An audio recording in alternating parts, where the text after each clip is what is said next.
Mesdames, Messieurs, bienvenue à Metro News. Voici les principaux titres qui seront développés aujourd'hui. Le sous-secrétaire d'État américain aux affaires politiques, David Hale, est en visite officielle en Haïti. Il s'est entretenu ce vendredi avec le président Jovenel Moïse ainsi qu'avec certains leaders de l'opposition sur la crise haïtienne qui perdure. En vue de continuer d'exiger le départ du chef de l'État, un peu plus d'une centaine de personnes ont manifesté dans les rues de Port-au-Prince ce 6 décembre, voulant se rendre devant l'ambassade américaine à Tabar. Certains protestataires ont affiché un comportement violent. La 3e édition du concours de texte sur les droits humains, organisé par le Bureau du protecteur du citoyen, s'est clôturée ce vendredi en présence des lauréats.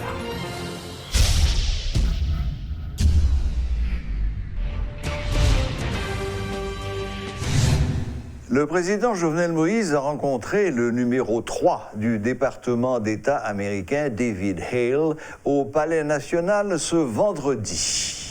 La crise multidimensionnelle a été au centre des discussions. Sur son compte Twitter, le chef de l'État a déclaré, je cite, « Les initiatives pour trouver une solution concertée à la crise se multiplient.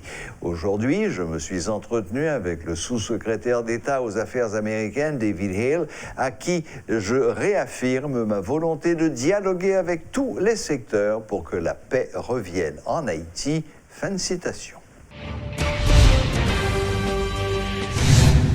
Contrairement aux 2 jours de manifestations consécutifs au Gonaïves, hier et avant-hier, l'une de la majorité et l'autre de l'opposition, la manifestation appelée par l'opposition aujourd'hui à Port-au-Prince semble ne pas avoir connu le même succès. Notre collaborateur, Rudolf Pierre-Louis, comme d'habitude, était dans les rues et est allé à la rencontre des quelques centaines de manifestants qui s'étaient surtout rassemblés dans un coin particulier de la capitale. Bonsoir Rudolf, bienvenue sur le plateau de Metro News. Alors, bonsoir Serge, bonsoir à toutes et à tous. Où est-ce que ça se passait aujourd'hui? Aujourd'hui, il y avait plusieurs branches qui venaient de différentes zones, notamment du Champ de Mars, de Delma, mais le point de rencontre, c'était au niveau du carrefour de l'aéroport. Pendant quelques heures, plusieurs manifestants ont attendu et finalement, entre midi et midi 30, ils ont démarré cette mobilisation lancée par des membres de l'opposition.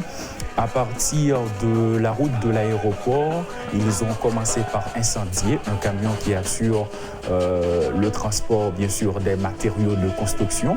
C'était du ciment, des fers, tout ça. Ils ont incendié un camion.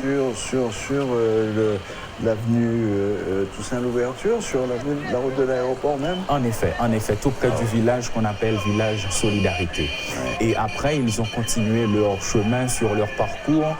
Des véhicules publics et privés étaient obligés de faire demi-tour parce que certains d'entre eux lançaient des pierres dans toutes les directions. Beaucoup de véhicules ont leurs pare-brises qui sont cassés à coups de pierre. Et il faut souligner que tout ça s'est passé sous l'œil observateur des unités spécialisées de la police nationale d'Haïti. Donc c'était Quand vous dites l'œil observateur, est-ce que ça veut dire que la police n'est pas intervenue?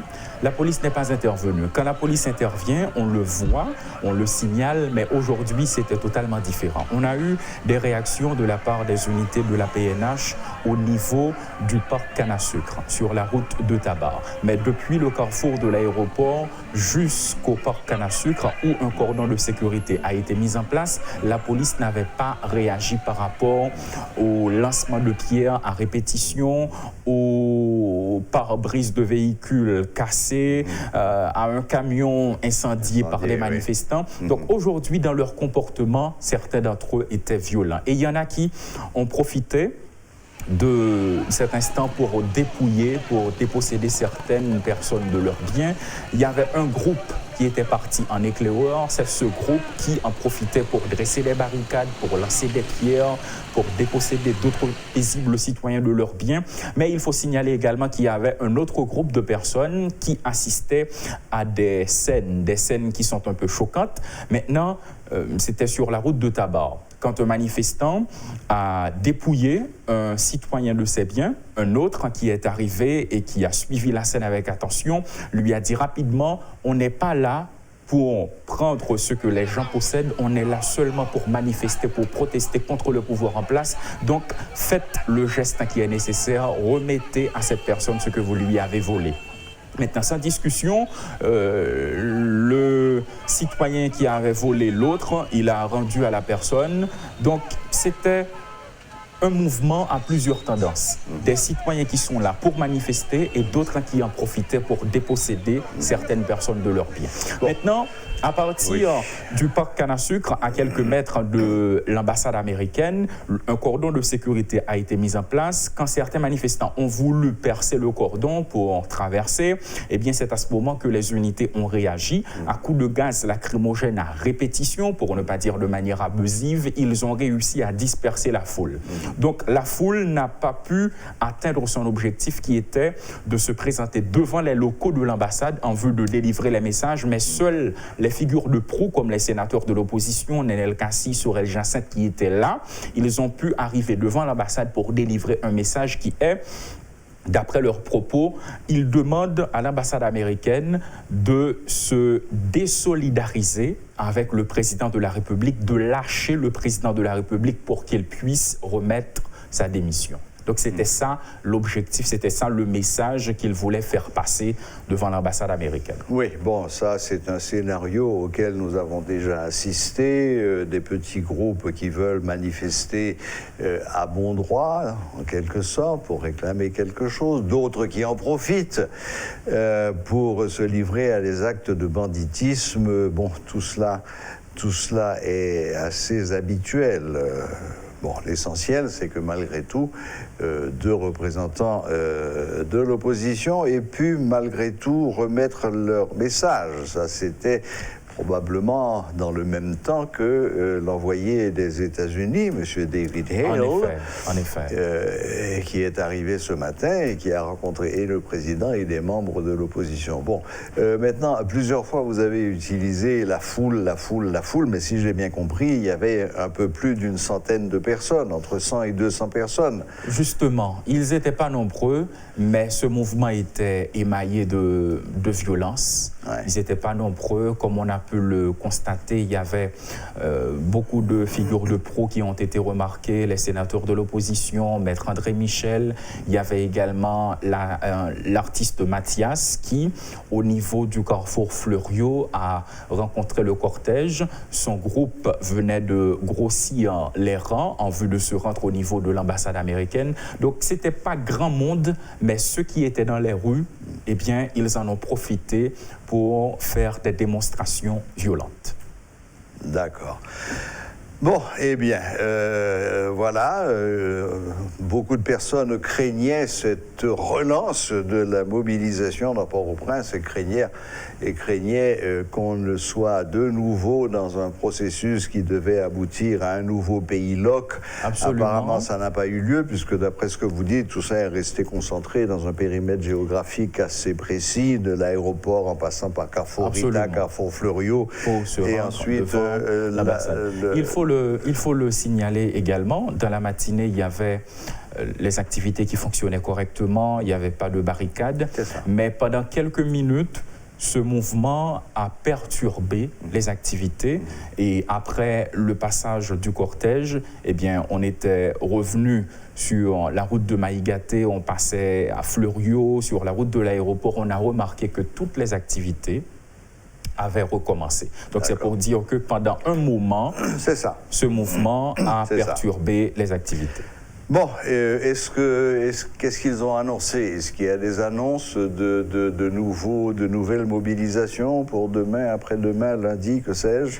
Il y a des protestataires qui ont fait savoir que certains citoyens demandent une trêve, mais eux, ils sont là jusqu'à ce qu'ils arrivent à atteindre leurs objectifs, qui est de renverser le pouvoir en place. Il n'y a pas question de période de fête, mais ils veulent atteindre leurs objectifs. Mais du côté des membres de l'opposition, on suit pour voir est-ce que dans les jours qui viennent, il y aura réellement d'autres mouvements. Mais pour l'instant, j'ai eu la chance de parler avec certains citoyens de la capitale. Ils demandent aux membres de l'opposition d'observer une trêve pendant la période de fête. On l'a vu et c'était un appel tout à fait unanime.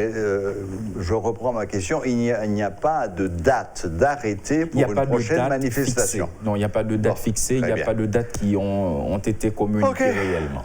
D'accord. Eh bien, merci Rodolphe. Merci de nous tenir informés de ce qui se passe, parce que bon, il faut dire que dans le reste de la capitale, et en particulier autour de Pétionville, Bourdon, etc., c'était plutôt un excès d'activité avec des embouteillages à n'en plus finir qui ont caractérisé cette journée. Les avocats de la Sogénère ont adressé jeudi une correspondance aux défenseurs des droits humains, au premier rang desquels Jocelyne Collat-Noël, présidente de l'organisation Ensemble contre la corruption, pour dénoncer une implication de l'exécutif dans l'affaire opposant l'État à cette compagnie de production d'électricité. Invité à la rubrique Le Point ce vendredi matin, l'un des défenseurs de la Sogénère, maître Guerdy Blaise, estime que l'immixtion de la force publique dans ce dossier estompe le doute. La nécessité de le faire savoir aux responsables d'organisations locales ayant une résonance internationale se faisait sentir. Suivez les explications de maître Guerdy Blaise. Il y a une correspondance qui est adressée à Madame Collat-Noël, parce que tout simplement, Madame Collat-Noël, c'est une personne qui est responsable d'une organisation internationale des droits humains ici. Et puis voilà, donc on a mis en copie aussi beaucoup de personnes. C'est que vous allez voir qu'il y a les chambres de commerce qui ont été mises en copie. Il y a aussi le VNDDH, etc. Mais on a choisi le destinataire principal, on a choisi Madame Collat. Donc, cette invitation, pourquoi? Ça vise, parce que tout simplement, on constate effectivement, il y a un procès qui devait être purement juridique, mais on voit qu'il y a l'usage abusif de la puissance publique. On se dit qu'on doit aussi faire appel à d'autres recours pour que la justice puisse faire son chemin. La mission de la justice, c'est pas l'utilisation, c'est pas l'usage de la force publique, de la puissance publique. On sait qu'on est un petit peu, on est en faiblesse en tout cas, parce qu'on a affaire avec l'État, et l'État, l'État a le contrôle de la puissance publique. Et on a vu que l'État haïtien s'est brandi dans la salle d'audience pour faire une demande en récusation en masse parce que l'État haïtien n'était pas parti au procès. Donc c'est l'usage de la puissance publique. L'usage de la puissance publique, pourquoi? C'est parce qu'on a un contrat, le contrat synalagmatique, ça fait remonter quoi? Ça fait remonter l'accord de volonté des deux parties. Et quand on a l'accord de volonté des deux parties, il y a une façon de rompre un contrat de façon unilatérale. Et la modalité de résiliation dans le cadre de ce contrat, en cas d'inexécution contractuelle, on a prévu quoi? On a prévu un arbitre comme juge. On prévoit aussi, il y a la clause 23.1, sauf erreur de ma part, qui prévoit aussi une condition à l'amiable qui est l'entente à l'amiable avant de procéder à la résiliation unilatérale du contrat. Et qu'est-ce qu'on a constaté? On a constaté le 23 octobre 2019, le président de la République, bien sûr, c'est à l'initiative du président de la République, parce que c'était un conseil des ministres. Le conseil des ministres est présidé par le président de la République. Le 23 octobre 2019, il y a un conseil des ministres qui a été tenu au Palais national. On a pris une résolution qui a mis fin au contrat qui lie la Sogénère et l'État haïtien. Et alors qu'il y a des modalités de résiliation, des modalités de rupture de contrat qui sont insérées dans des clauses bien spécifiques dans le contrat, et il y a l'usage de la force publique. On a vu encore le troisième volet de l'usage abusif de la puissance publique, c'est par rapport à une ordonnance une ordonnance irrégulière irrégulière, illégale. On n'est pas là pour, effectivement, pour commenter, par respect pour les magistrats, on n'est pas là pour commenter la décision d'un magistrat, mais c'est une décision illégale, irrégulière, qui a donné la main forte à l'État de reprendre les centrales Vareux 1 et Vareux 2 qui font l'objet du contrat qui lie la Sogénère et l'État haïtien. Donc tout ceci nous montre quoi? Nous montre qu'il y a l'immixtion de l'exécutif dans le système judiciaire. 3 jeunes plaident en faveur du dialogue national. Invités ce vendredi à la rubrique Le Point, Jacques César, Esther Charles et Tegens François ont réclamé une inclusion de la jeunesse dans la recherche de solutions à la crise multisectorielle à laquelle fait face Haïti. Ces 3 jeunes appartiennent à une structure universitaire qui organisera le 15 décembre prochain une activité baptisée Dialogue national anticipé, censé préfigurer l'échange franc et sincère entre l'ensemble des forces vives de la nation qui doit aboutir à un projet national. Suivez tour à tour les interventions de Jacques César, Tegens François et Esther Charles. Nous gagnons une activité que nous avons fait le 15 décembre 2019 dans Ritkinam 2 et qui c'est Dialogue national anticipé. Pour qui ça nous fait? C'est parce que nous-mêmes, premièrement, nous rendons compte comme catégorie sociale qui c'est la jeunesse, nous rendons compte que si bagaille a continué à parler comme ça dans le pays avec crise multidimensionnelle ça qui a caractère et structurel et sur lui-même une crise qui d'ordre conjoncturel. Donc si nous quittons là aller comme ça, nous pensons que 1 c'est avenir nous qui a hypothéqué et 2, c'est présent nous qui hypothéqué. Ça a été fait sous ensemble de gouvernements antérieurs. Nous voulons un dialogue côté que toute catégorie sociale représentée, toute force vive nation représentée pour que au final, il y ait un document, c'est ça qu'on m'a dit, l'université prend responsabilité. Parce que nous croyons que aujourd'hui, il y a un document au final qui doit ramasser toute revendication et toute couche, tout groupe dans le pays pour que au final nous ayons un produit fini qui c'est un document qui a représenté un projet de société de 25 ans, de 25 à 50 ans pour justement mener le pays vers le développement et le développement durable. Mesdames, vous avez place tout dans la politique, vous avez place dans toute bagarre. Moi, n'importe toute activité qu'a faite dans le pays, comme si mesdames étaient en petit jamais à l'école. T'es une époque, mesdames étaient plus dans le caille, c'est monsieur qui t'a foncé de bagarre. Pour mesdames impliquées dans toute bagarre, moi, je ne pas ça en femme voulait faire, pas qu'à faire. Donc, les gens doivent pour dire ça, sentir ça, le penser. Donc, ouais, qui raison comme si pour mesdames maîtriser. Et ça qui pire dur dans l'histoire, c'est que mesdames ont accepté le comme ça. Ils ont accepté les viennent et prendre décision que un peu tard. Nous pensons que la crise actuelle c'est une opportunité pour la nation haïtienne, en particulier et les élites, que ce soit élites économiques, politiques, intellectuelles. C'est une opportunité pour nous mettre Haïti sur les rails du développement. C'est une opportunité pour nous élaborer un projet de société pour les 50 années à venir. Donc c'est une opportunité pour nous mettre sous table, du moins pour nous résoudre une fois pour toutes tous les clivages socio-économiques, politiques et sociaux. La 3e édition du concours de texte sur les droits humains organisé par le Bureau du protecteur du citoyen s'est clôturée ce vendredi en présence des lauréats. C'est un étudiant de 3e année de médecine à l'université Henri-Christophe qui l'a remporté avec sa thèse sur le faible accès de la population à la justice. Avec une quinzaine d'autres lauréats, Lou Denis Chéry va devenir ambassadeur de l'OPC à titre honorifique. Pour en savoir plus, suivez ce reportage de Jérémy Tillon. Il s'était donné rendez-vous dans un grand hôtel de la capitale dans le cadre de cette remise de prix. En effet, l'Office du protecteur du citoyen organise maintenant depuis 2 ans un concours destiné aux journalistes, étudiants et écoliers. Le thème choisi cette année était « Jeunesse debout pour les droits de l'homme », un sujet qui rejoint le quotidien de nombreux jeunes présents dans la salle de conférence. Maître Renan Edouville, protecteur du citoyen, revient sur le but de cette démarche. Le concours de texte et de reportage que nous avons initié tout au début de notre mandat en octobre 2017, a pour objectif d'encourager la participation des jeunes à la promotion d'une culture du respect des droits de l'homme et de la paix sociale en Haïti.